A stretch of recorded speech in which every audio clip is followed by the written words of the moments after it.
మాజీ మంత్రి అంబటి వ్యాఖ్యలకు హరిహర వీరమల్లు నిర్మాత ఏఎం రత్నం కౌంటర్ ఇచ్చారు. సినిమా తీయడం అంటే వీధిలోకి వెళ్లి డాన్స్ చేసినంత ఈజీ అనుకుంటున్నారా అంటూ ఎద్దేవా చేశారు. అధికారాన్ని దుర్వినియోగం చేసి ప్రజల నుంచి డబ్బులు కొట్టేయాలన్న ఉద్దేశంతోనే రేట్లు పెంచారన్న అంబటి రాంబాబు వ్యాఖ్యలపై మండిపడ్డారు. చారిత్రక వాస్తవాలతో తీసిన సినిమాకు ఎక్కువ ఖర్చు కావడంతోనే టికెట్ రేట్లు పెంచాలని ప్రభుత్వాన్ని కోరినట్లు కూడా తెలిపారు. ప్రభుత్వం ఆ విషయాన్ని గుర్తించి టికెట్ ధర పెంచడానికి అనుమతించిందని కూడా తెలిపారు.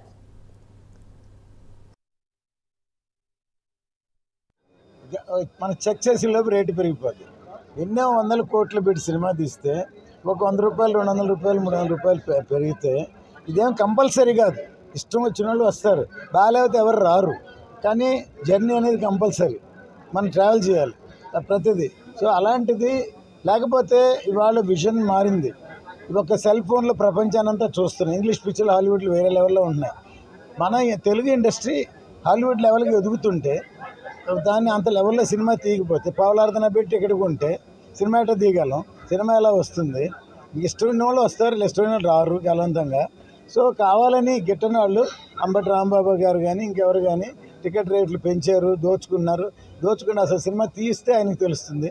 ఆయన వచ్చి రోడ్డు మీద డ్యాన్సులు ఇస్తే కాదు, నా పర్సనల్గా అనకూడదు, కానీ ఆయన అన్నారు కాబట్టి ఇప్పుడు అంటున్నాను. నేను సినిమా తీయమనండి, అప్పుడు తెలుస్తుంది. నాతో వచ్చే సినిమా తీయమని నాతోటి పని చేయమనండి, అప్పుడు తెలుస్తుంది.